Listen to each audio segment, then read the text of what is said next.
Welcome to the Human Capital Innovations Podcast.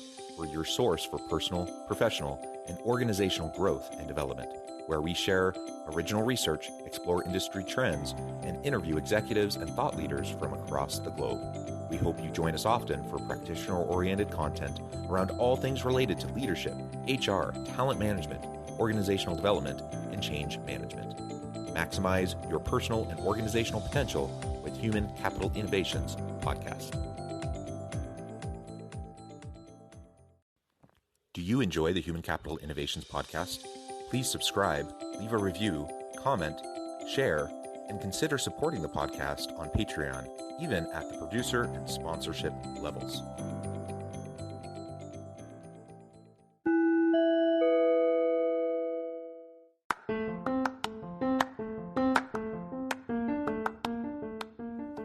Welcome to the Human Capital Innovations Podcast. In this HCI podcast episode, I talk with Lorraine D'Alessio about starting and building a world-class business in a male-dominated field.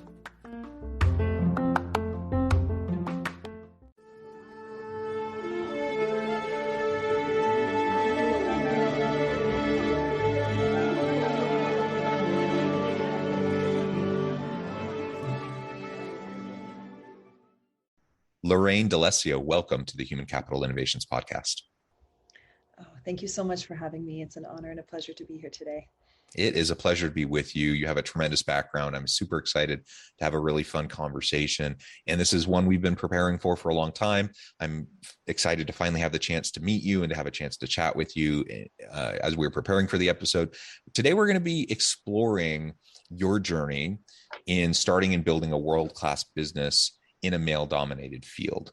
Now, for anyone watching, you can see that Lorraine, powerful female. If you're listening, you might be able to hear that as well.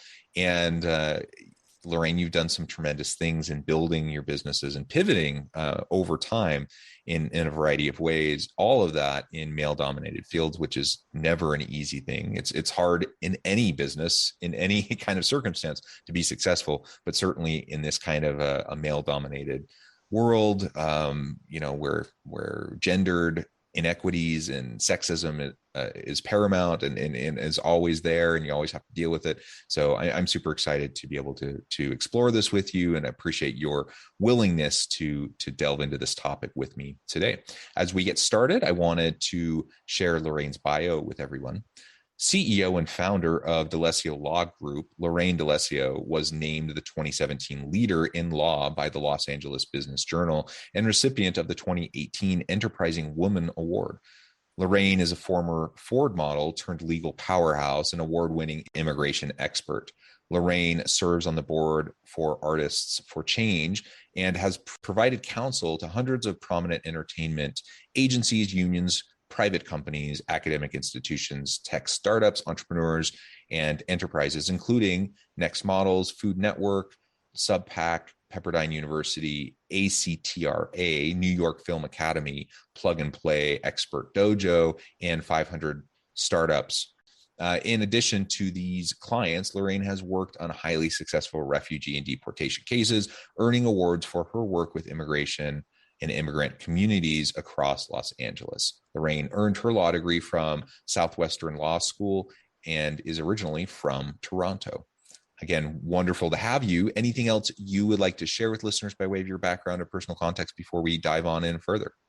I would say that, what has made us quite unique in terms of serving the needs of so many that are businesses as well as individuals that are coming to the U.S., getting set up, has been that very unique one-on-one needs-based, attention-based care that we have, and I think that has helped to set us apart, from other firms that do similar type work, out of the box creative thinking, because especially now with the age of COVID, which hopefully is coming to an end, navigating any sort of new beginnings, innovations, launching products is coming with also new challenges that we didn't have previously, that we didn't face previously. So I would say that those trust confidences with our clients have been there, and the success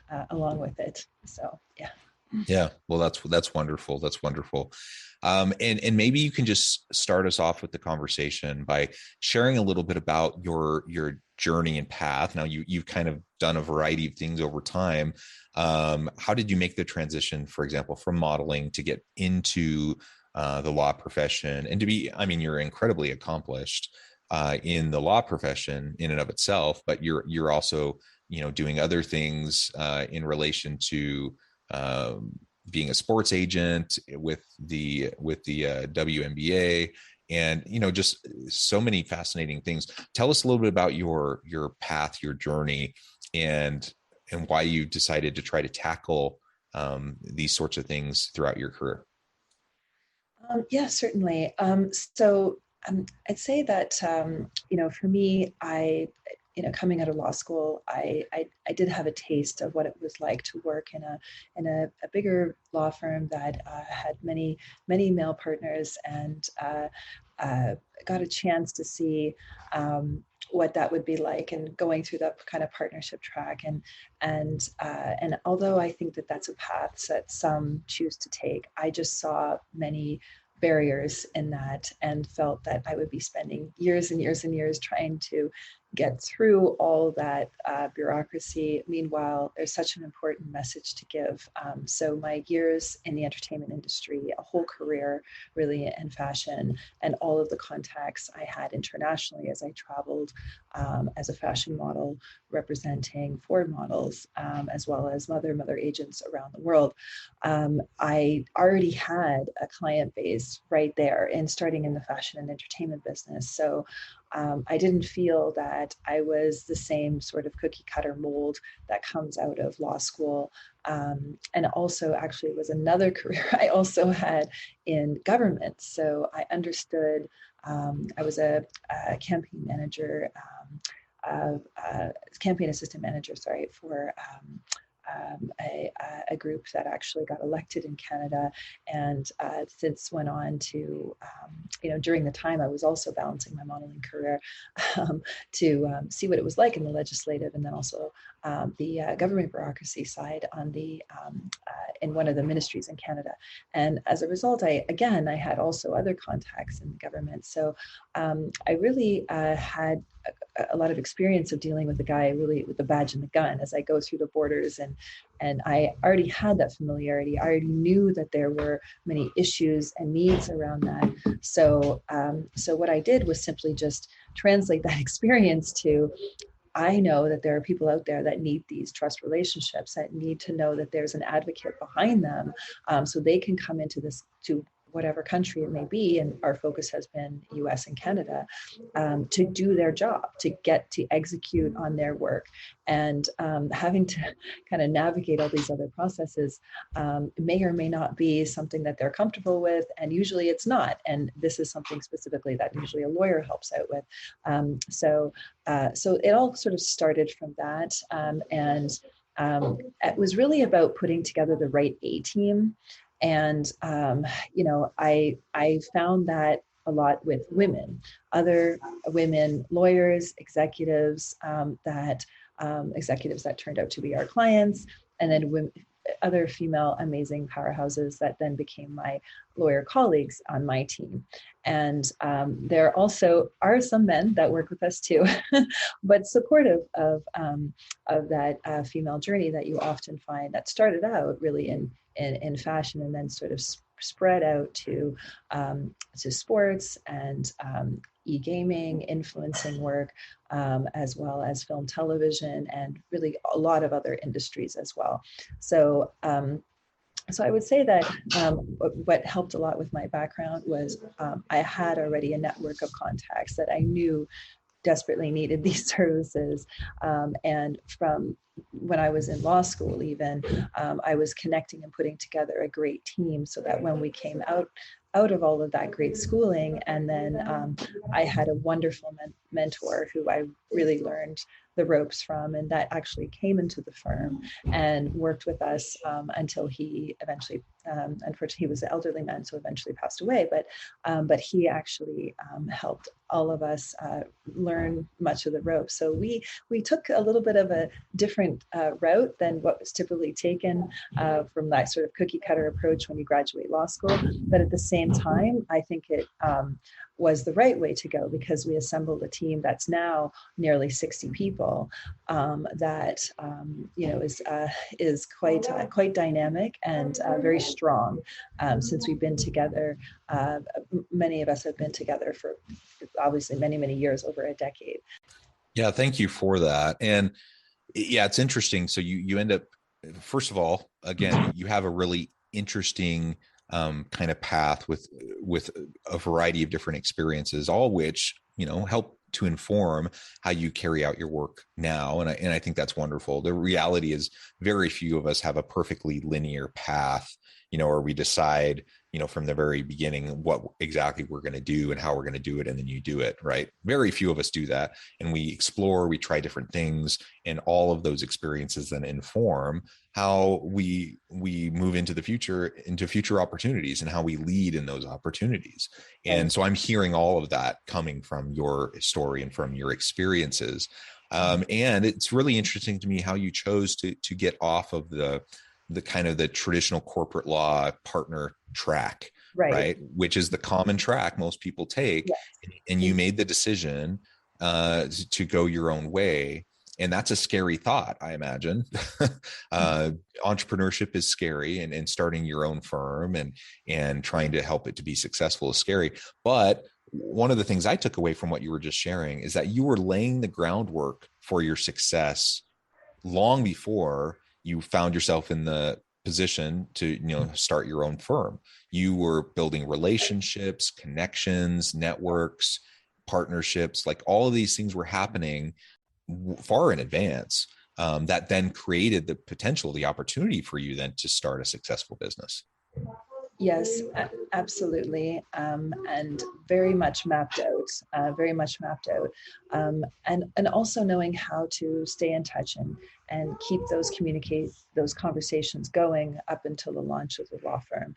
So, special conversations, very honed speaking opportunities that I had leading up to it, which was important as we identified, what we're going to be like the first roster of clients that we were going to work with, which actually started out to be about 6 clients, but very known, named, great clients that typically for a law firm, owner who's just starting out, they may not have that level of quality of client right out the gate. So, but we picked them strategically for sort of representation of different industries that then when we were going to represent as we continue to grow the law firm. And I think it took staying positive and also learning how to take on a leadership role, and that those are not always things that are taught actually for females. I would say growing up, it's not always to take on that sort of aggressive personality often you need to have in that role, and put those tools in your toolbox that you need to have there to succeed in keeping your team together. So I think that's actually maybe some commentary for our schools and universities and our our education system when it comes to women is I know we have programs for MBA. I have an MBA degree myself, but it starts out when you're young too, when you're very, very young, and those ideas and those notions. And it's not just for the very, very top of the firm. It also can be at all the levels as we put strategic managers and leaders into position, because all of that structure, all of that reporting structure, all of that together keeps everything together and tight. So it's never going to be, I think, about just one person. It's going to be about that whole ecosystem working together.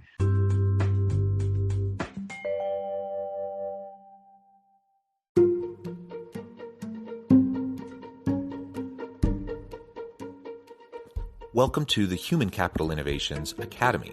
Courses, micro-credentials, and certificates to upskill and reskill for the future of work.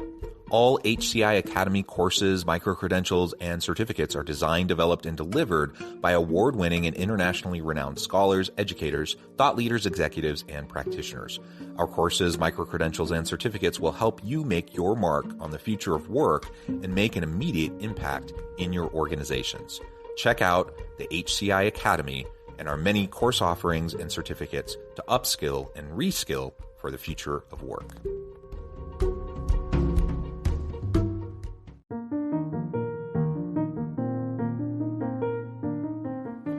Check out our new weekly LinkedIn newsletter, Alchemizing Human Capital, exploring industry trends via original research and interviews with executives and thought leaders from across the globe.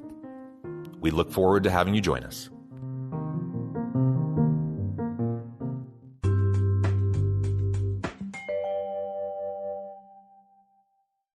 Yeah, I think that's absolutely right. And I would love to learn more about some of the gendered challenges that you've faced over the years. Now, again, being, building a world-class business in a male-dominated field is no easy task for anybody. Building a successful business in and of itself isn't an easy task, but doing it as a woman in a male-dominated field, where you run into sexism and the gender disparities and inequities on a daily basis, I would imagine.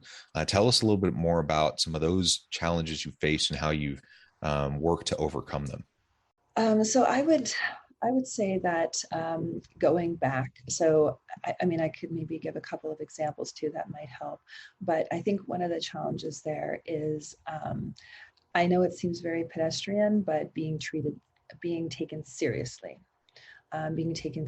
Bringing forward, even though you can have all the credentials, all the education, the experience, great cases underneath your belt, great accomplishments. I have definitely entered introductions in specific rooms where, as a woman, and maybe even if I may go so far as saying as an attractive woman, the male counterpart can sometimes not, they may have competing interests in that conversation. And so I would say just being very, very careful about how you enter into that conversation, bringing it back to the subject matter, because that may come up quite a bit, and it could be something that you just perhaps want to accept, but at the same time, it's also how you, with wit and strategy, take it back to what it is 100%, which is obviously business. And that can be quite challenging, and almost, for some, they may be insulted by it. For me, I'm not really. It's just, I feel like it's just something that is out there, and obviously it's been there for long periods of time and has been used often to suppress women from excelling and doing well. And so I think really leaning on those trust networks in order to reinforce the message of the firm, reinforce the message and the voice that you have in the conversation, going back to very, very important achievements and successes that you've had. But definitely it takes some wit and some smartness in the conversation there to navigate through when that does occur. And then there's going to just be those that you decide to just cut out of the network, that are just going to be poisonous and toxic and have agendas to really push you down and not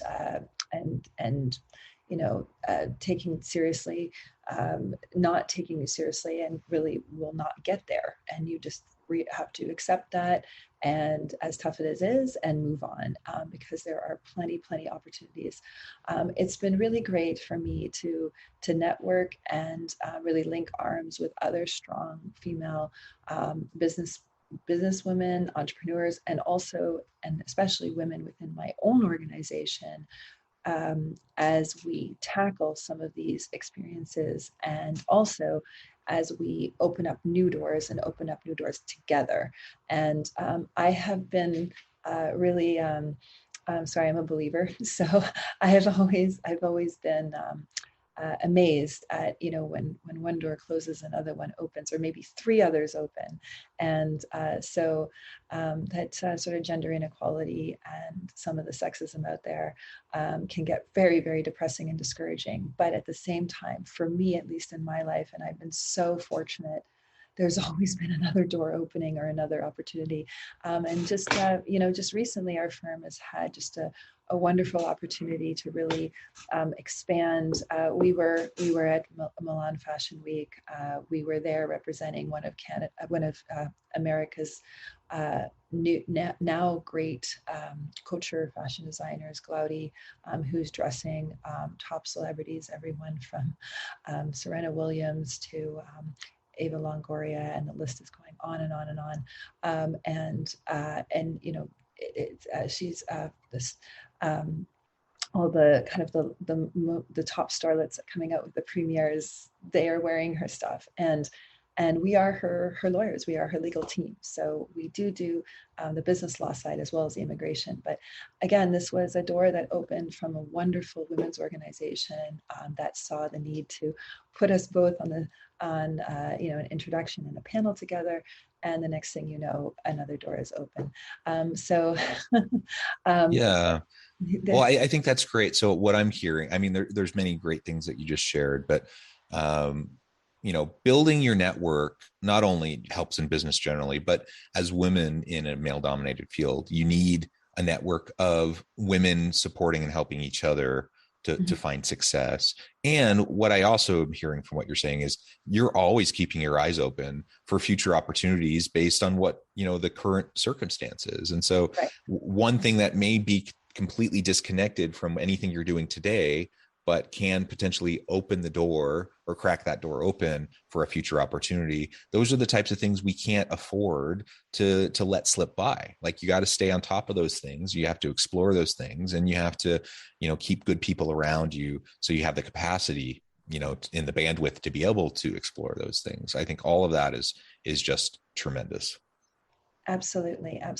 And those champions, maybe in your organization or other seniors that are outside of your organization as well, but that are that you're checking in with, on a weekly or biweekly or monthly basis, and just have their eye out for you. There's a few women that are much more senior than I, that are lawyers, that have either already run their law firms, or they are in a big law firm at a very high level, and or a medium-sized firm, and just have influence and have their eye out for D'Alessio Law Group. And they strategically send, like this morning, I just got an introduction to a wonderful client who's coming in to make a multi-million-dollar investment.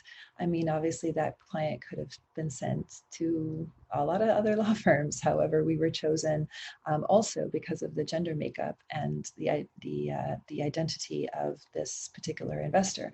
And the multifaceted interest that they have. It is a lot of relationships to be keeping up, but at the same time, it is really wonderful when it all comes together. So all the hard work. And I really had the honor of meeting Erin Brockovich a few years ago, and she was really impressed. At the time, she was very impressed with our firm because we got over a very difficult partner breakup, and that happens. That happens in life. Unfortunately, you try it, may not work out. And what she said to me was, she said, "I'm really impressed with what you guys have achieved and where you've gone, even since that happened, since that, didn't work out." And she was providing, coaching to an organization that I was also a part of. And she said, the one thing I will have to say that you ladies need to keep doing is just keep pushing. Just keep pushing. Do not give up. Even though it may not make any sense. And you may wonder what, goodness, there's been so many challenges, what's the point? Or why, maybe I should just, maybe I should just accept that at times I feel that I'm just running in circles, but it will make sense. And with a plan, it will make sense. So plan it out and keep pushing. And that's certainly what we're doing. So yeah. Yeah, that's fantastic. Lorraine, it has just been a pleasure. I know at the time I'm going to have to let you go here in just a moment. But before we wrap up for today, I just wanted to give you a chance to share with listeners how they can connect with you, find out more about your work, your firm, and then give us a final word on the topic for today. Okay, great. Absolutely.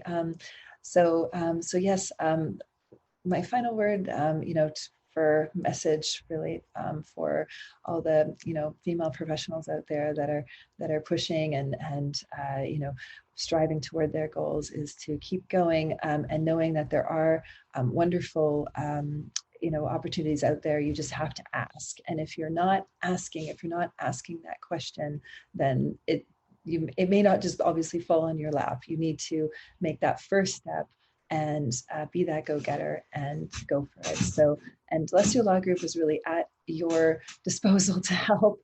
And we're a group of very dynamic, accomplished women that are not just here, obviously, to provide legal advice and expertise, but to also be a support to other women and entrepreneurs, period. And those that are individuals seeking to move and shake in their respective industries.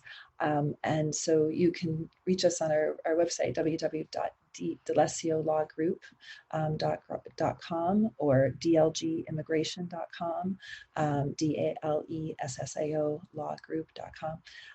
And I really just want to thank you again for having us on your show today. It's been a true honor and a pleasure to be here. Thank you so much. It has been a pleasure. I encourage listeners to reach out, get connected, find out more about what Lorraine and her team can do for you. And as always, I hope everyone can stay healthy and safe, that you can find meaning and purpose at work each and every day. And I hope you all have a great week.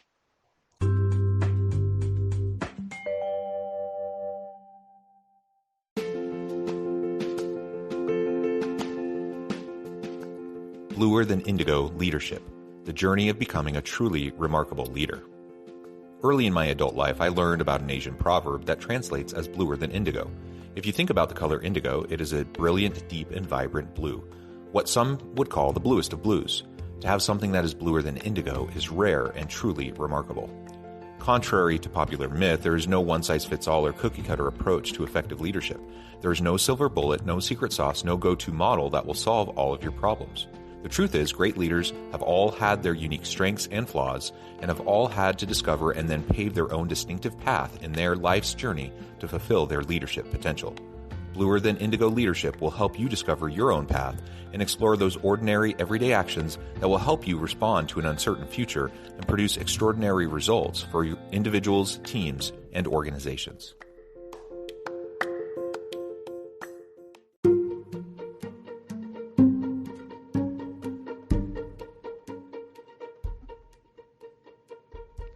Check out Human Capital Innovations magazine, Human Capital Leadership. Human Capital Leadership is a free, interactive e-magazine with the mission to help individuals, leaders, and organizations find innovative approaches to maximize their human capital potential. We publish issues quarterly in August, November, February, and May. Take a look at the latest issue and let us know what you think.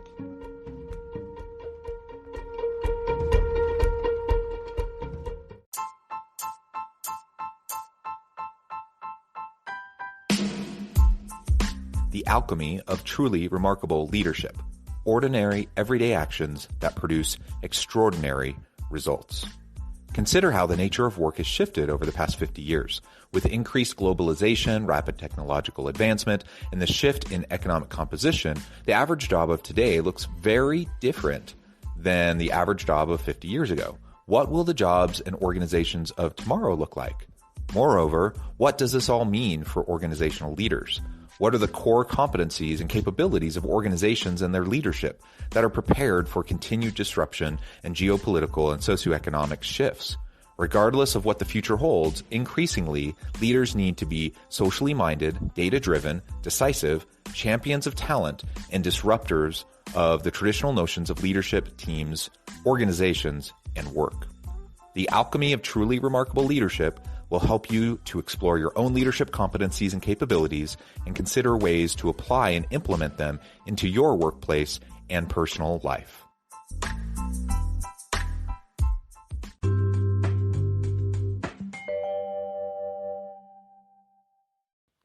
Do you enjoy the Human Capital Innovations podcast?